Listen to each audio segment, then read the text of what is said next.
Hello and welcome back. आज 2 हफ्ते बाद या 3 हफ्ते बाद कैमरा उठाया मैंने।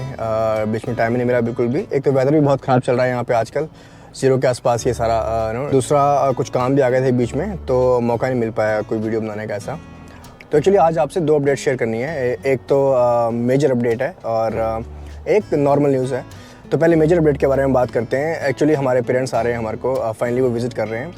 तो उनकी आज फ़्लाइट है, वो भी एयरपोर्ट पहुंच चुके हैं ऑलरेडी और उनकी फ़्लाइट है शाम को 8:30 बजे इंडिया टाइम के हिसाब से। तो कल वो मॉर्निंग में पहुंच जाएंगे यहाँ पे और 2-2.5 महीने रहने का प्रोग्राम है साथ में। और इस ट्रिप के लिए हम बहुत टाइम से ट्राई कर रहे थे। अगर मैं बताऊँ तो बड़ा अजीब लगेगा आपको, लेकिन पिछले 4 साल से हम ट्राई कर रहे थे। 2 बार हमारे पेरेंट्स का वीज़ा रिजेक्ट हुआ। हर बार कुछ ना कुछ डॉक्यूमेंट के इश्यूज़ आ जा रहे थे। तो इस बार जब हम इंडिया गए थे भी जून जुलाई में, तो उनको अपनी तरफ से ऑफिशियल इनवाइट लेटर दे के आए थे और उसके थ्रू फिर हमने वीज़ा अप्लाई करवाया और इस बार फाइनली लग गया। सब कुछ ठीक रहा। थोड़ा सा ट्रैवल डेट हमारे को एक्सटेंड करना पड़ा बिकॉज वीज़ा आने में फिर से थोड़ा सा डिले हो गया था और हमारी ट्रैवल डेट जो थी वो पहले की थी। बट चलो अब सब सेटल्ड है, वो कल पहुंच रहे हैं मतलब फाइनली यहाँ पे। तो फिर कल उनसे भी मिलाते हैं आपको। और जो दूसरी अपडेट है वो है ये गाड़ी जिसमें मैं बैठा हुआ हूँ अभी। और अब ये गाड़ी मैंने बाय की है या मैंने रेंट पे ली है या लीज़ पे। तो एक छोटी सी राइड लेते हैं साथ में और उसी में ये बातें डिस्कस करते हैं कि ये कार मेरे पास क्या कर रही है। ठीक है, चलो।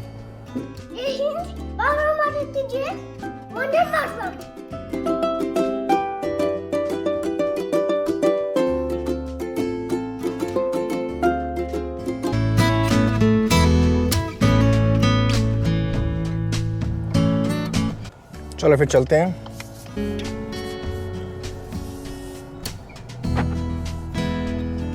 तो एक्चुअली कार जो है ये कंपनी की तरफ से मिली है मुझे और इसके लिए मेरे को कोई ऐसी स्पेशल पेमेंट नहीं करनी पड़ी है। और ये ऐसा क्यों है? एक्चुअली बेल्जियम में क्या होता है कि आपके सीटीसी के अलावा एक पार्ट होता है एम्प्लॉय बेनिफिट्स। उसमें आपको मल्टीपल बेनिफिट्स होते हैं। जैसे अगर मैं बताऊं तो मील कूपन्स होते हैं और इंटरनेट बेनिफिट्स हो सकता है कि आपका घर में इंटरनेट जो आप यूज़ करते हो। आपको मोबाइल डिवाइस भी देती हैं कई कंपनीज। मेरी कंपनी ने भी डिवाइस दे रखा है बिकॉज यहाँ पे क्या है, यहाँ पे टैक्सेस बहुत हाई हैं।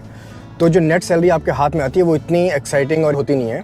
तो उसके लिए गवर्नमेंट ने कई पॉलिसीज़ कर रखी हैं और एम्प्लॉयर ने भी कई पॉलिसी और कई ट्रिक्स निकाल रखे हैं जिसमें वो एम्प्लॉय को एक्स्ट्रा बेनिफिट दे सकते हैं, जो भी मॉनेटरी बेनिफिट है लेकिन कैश नहीं है। लेकिन उसी में से कार बेनिफिट भी एक ऐसा है कि जो मैक्सिमम एम्प्लॉयर हैं बेल्जियम में वो अपने एम्प्लॉयज़ को प्रोवाइड करवाते हैं। इसमें क्या होता है कि वो एक मोबिलिटी बजट रखते हैं आपके लिए, आपकी ग्रॉस सैलरी के बाहर, मतलब कि आपकी नेट सैलरी का पार्ट नहीं होता वो। और उसमें आपको उस बजट के अंदर वो आपको ऑप्शन देंगे कि आप कौन कौन सी कार को बाय कर सकते हो। तो आप उसमें से उस कार ऑप्शन में से और अपने बजट के हिसाब से जो मैच कर रहा होता है ऑप्शन, वो आप कंपनी से ले सकते हो। कंपनी ना सिर्फ आपको कार प्रोवाइड करती है बल्कि आपको कार का फ्यूल, कार के इंश्योरेंस, एवरीथिंग, मतलब सब कुछ कंपनी का होता है। आपको सिर्फ गाड़ी में चाबी डालनी है और आपको गाड़ी चलानी है 4 साल तक। 4 साल के बाद फिर आपका जो कार कॉन्ट्रैक्ट है वो रिन्यू हो जाता है, मतलब कि आप फिर से दूसरी कार के लिए ऑप्ट कर सकते हो। तो उसी तरीके से मेरे एम्प्लॉयर की भी पॉलिसी है, कार पॉलिसी थी। तो अभी लाइसेंस आने के बाद मैंने कार के लिए ऑर्डर कर दिया था, लेकिन अभी जो भी कार ऑर्डर कर रहे थे उसके लिए बहुत डिले चल रहा है क्योंकि कोविड के कारण प्रोडक्शन बहुत स्लो है। तो जो मैंने ऑर्डर की है कार, उसकी डिलीवरी मुझे उन्होंने दी है समवेयर अराउंड अप्रैल और मई की। तो उससे पहले क्या होता है कि कंपनी के पास एक और ऑप्शन होती है कि कंपनी आपको टेम्परेरी कार भी इशू कर सकती है। टेम्परेरी कार का मतलब है कि अगर कंपनी के पास कोई भी कार पूल में पड़ी है, मतलब कि अगर कोई एम्प्लॉय था, उस एम्प्लॉय ने कंपनी छोड़ दी, तो यानी कि उसकी जो कार है वो भी लीज से बाहर आ गई और वो अब एम्प्लॉय के पास पड़ी है बिकॉज जो डीलर है उसने तो वो कार इशू कर दी थी, राइट। तो उसी तरीके से मेरे को भी ये ऑप्शन अवेलेबल हुई। कंपनी के पास एक कार अवेलेबल थी और मैंने कंपनी ने बोला कि if you want we can give it to you. So मैंने कहा भैया ये तो बहुत अच्छी बात है। मैं तो अभी नया ड्राइवर हूँ, मेरे को गाड़ी चलाने के लिए चाहिए थी। आपको पता ही है, मैंने लास्ट वीडियो में बताया था कि मैं तो रेंट एंड राइड वाले गाड़ियों का यूज़ करता हूँ अपनी प्रैक्टिस के लिए। तो अब अगर कंपनी की तरफ से ही मिल रही है तो और क्या चाहिए। मैंने एक्चुअल में कौन सी कार ऑर्डर कर रखी है कंपनी से वो तभी बताएंगे जब वो कार आएगी यार। अभी बहुत टाइम है उसको आने में, तो तब तक भगवान जाने क्या क्या चेंज हो जाएगा। तो ये एक्चुअली मेरी जो है ये पहली कोई भी राइड है मेरी अपनी, क्योंकि मेरे पास बाइसिकल भी नहीं थी बचपन में और घर पे स्कूटर और बाइक गाड़ी सब थे, लेकिन मैंने कभी इतना फ्रिक्वेंटली राइड नहीं किया। स्कूटर थोड़ा बहुत राइड किया, थोड़ी बहुत बाइक भैया की। कार तो बिल्कुल मतलब चलानी आती नहीं तो राइड कहाँ से करनी। सो मुझे एक्साइटमेंट ओनिंग ए कार की तो बिल्कुल भी नहीं है। मुझे ये एक्साइटमेंट है कि हाँ मैं थोड़ी बहुत राइड तो कर ले रहा हूँ कम।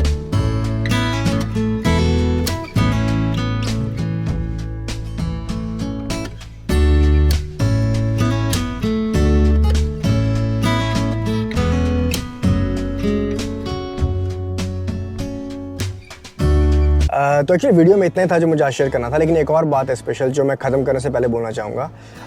पिछले 2 मंथ्स में बहुत से नए मेंबर ज्वाइन किए हैं और बहुत से अच्छे बड़े प्यारे कमेंट किए हैं लोगों ने, और पहले तो सबको बहुत बहुत धन्यवाद और बहुत बहुत सुस्वागतम चैनल में।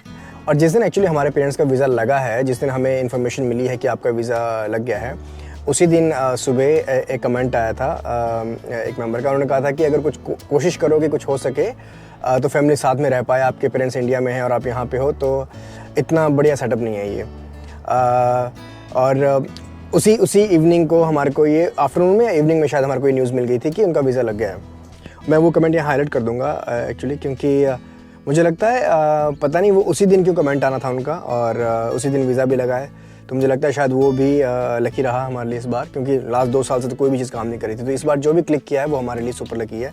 तो मेरे लिए जो वो मेंबर थे जिन्होंने कमेंट किया, बिग थैंक्स। और वो चाहते थे कि साथ हों, तो अब हम साथ हैं। और जैसे मैंने आपको बताया पहले भी कि उनका वीज़ा हमारे लिए it was a struggle for 4 years, 2 rejections, too many documentation every time। और बहुत कुछ चेंज हो गया। मतलब 4 साल में वेदांत हुआ, वेदांत बड़ा हो गया, विधि है, विधि 1 साल की हो गई। तो कई ऐसे मोमेंट्स जो हम चाहते थे कि हम अपने पेरेंट्स के साथ शेयर करें, वो नहीं कर पाए। तो इसलिए उनकी विज़िट जो थी वो हमारे लिए बहुत बहुत इमोशनल मोमेंट है।